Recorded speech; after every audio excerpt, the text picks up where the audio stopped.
வணக்கம் ஃப்ரெண்ட். இன்றைக்கி நம்ம நானிமா சமையலில் நான் வந்து பச்சரிசி மாவு வச்சு முறுக்கு செய்ய போகிறேன் இன்ஷா அல்லாஹ். இது வந்து இந்த அழகு வந்து 1/2 கிலோ அழகு. இதில் ஒன்று போட்டால் 1/2 கிலோ. நான் இதில் வந்து 4 போடுறேன். 4 அரிசி மாவு, ரேஷன் அரிசியாக இருந்தாலும் பரவாயில்ல, வீட்டு அரிசியாக இருந்தாலும் பரவாயில்ல. பச்சரிசி எடுத்து நல்லா வாஷ் பண்ணி காய வச்சு நைஸாக அரைச்சிட்டேன் மிஷினில். இதில் 2 கிலோ மாவு போட்டிருக்கேன் நான், பச்சரிசி மாவு. எனக்கு இவ்வளோ தேவை நான் போடுறேன். நீங்கள் கம்மியாக போடுறதா இருந்தாலும் ஜாஸ்தியாக போடுறதா இருந்தாலும் நீங்கள் அட்ஜஸ்ட் பண்ணி போட்டுக்கோங்க. இது வந்து 2 கிலோ மாவு. 2 கிலோ மாவுக்கு 2 கிலோ பச்சரிசி மாவுக்கு நான் வந்து இந்த ஒரு அழகு 200 கிராம் உளுந்து எடுத்திருக்கேன். இதை வந்து நம்ம பொன்னிறமாக வறுத்துக்கணும். ஒரு 200 கிராம் உளுத்தம்பருப்பு எடுத்து நான் நல்லா பொன்னிறமாக நான் வறுத்துட்டேன். இப்போ வந்து இது நம்ம வந்து மிக்ஸி ஜாரில் போட்டுக்கலாம். இப்போ வந்து அந்த மாவில் போடுறதுக்கு நான் வந்து ஒரு 10 காஞ்ச மிளகாய் எடுத்திருக்கேன். அதையும் வறுத்துக்கலாம். எள், ஓமம், ஜீரகம்,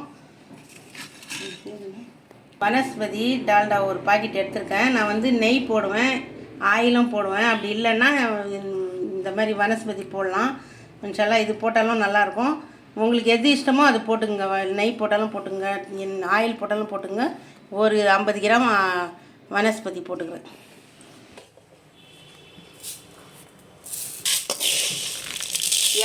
உளுத்தம்பருப்பு 200 கிராம் உளுந்து பொன்னிறமாக இந்த மாதிரி வறுத்துக்கணும். அதிலே இந்த காஞ்ச மிளகாய் போட்டு வறுத்துக்கலாம். நான் வந்து வறுத்துட்டேன் ஏற்கனவே. இது உங்களுக்கு காட்டுறதுக்காக போட்டேன். இந்த கலருக்கு வரும்போது நம்ம எடுத்துக்கலாம். இந்த உளுந்து வந்து நான் நல்லா பொன்னிறமாக வறுத்துக்கிட்டேன். 200 கிராமும் 2 கிலோ மாவுக்கு 200 கிராம் உளுந்து வறுத்துக்கிட்டேன். காஞ்ச மிளகாய் கொஞ்சம் லைட்டாக வறுத்துக்கிட்டேன். ஒரு கப்பு கடலை இதையும் சேர்த்துக்கலாம். நல்லா இது நைஸாக அரைச்சிக்கிறேன். இல்லை காஞ்ச மிளகாய், பருப்பு வறுத்தாச்சு, இது அரைச்சாச்சு. இப்போ நான் வந்து ஜலிச்சிக்கிறேன்.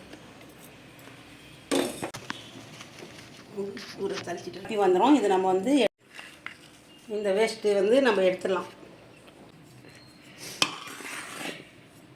அரிசி மாவு, பருப்பு, உளுத்தம்பருப்பு, மிளகா, கடலை எல்லாம் போட்டு அரைச்சி கலந்துட்டேன். இப்போ வந்து நான் வந்து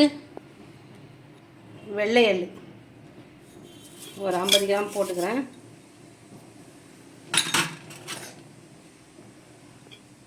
ஜீரகம் கொஞ்சம் தேவையான அளவு,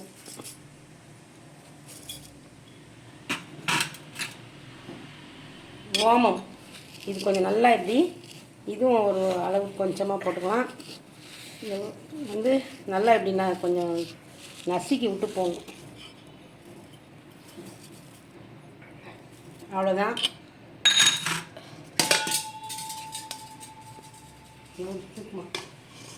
இந்த வனஸ்பதியை காய்ச்சி அதையும் சேர்த்துக்கிறேங்க. இது டால்டா காய்ச்சின பாத்திரத்துலேயே நான் வந்து தண்ணி சேர்த்துக்கிறேன். தண்ணி வந்து நம்ம எவ்வளோ அளவுலாம் இல்லை, சால்ட்டு சேர்த்துக்கிறேன். நம்ம ஊற்றி எவ்வளோ தேவையோ நல்லா எல்லாம் சேர்த்து அந்த வனஸ்பதியெல்லாம் சேர்த்து நல்லா கலக்கிக்கலாம். கலந்துட்டு நம்ம தண்ணி உப்பு போட்டு பிசைஞ்சிக்கணும்.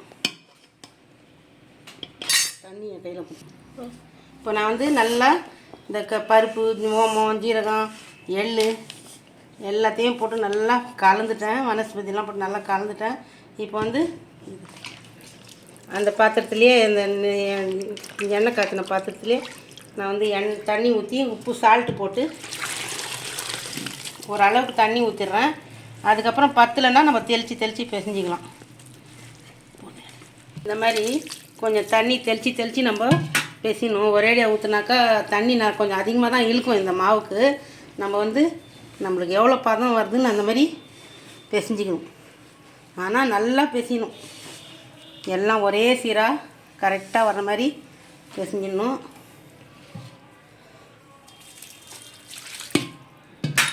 இதுக்கு மேலே வந்து நல்லா நம்ம பிசைஞ்சிட்டு லாஸ்ட்டில் பார்க்கலாம்.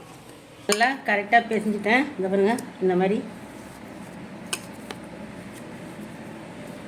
இப்படி எடுத்தால் இப்படி இருக்கணும். இந்த அளவுக்கு இருந்தால் நெருக்கிறதுக்கு நல்லா வரும். அப்படியே பிசைஞ்சிட்டேன். இப்போ போய் அடுப்பு பற்ற வச்சு நம்ம பொரிச்சிடணும்.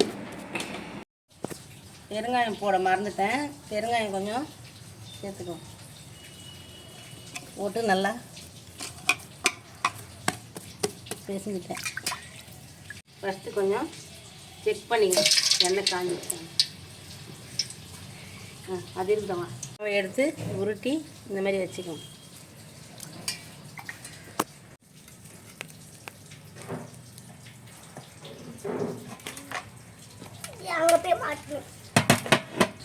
எண்ணெய் காஞ்சிச்சு போட்டு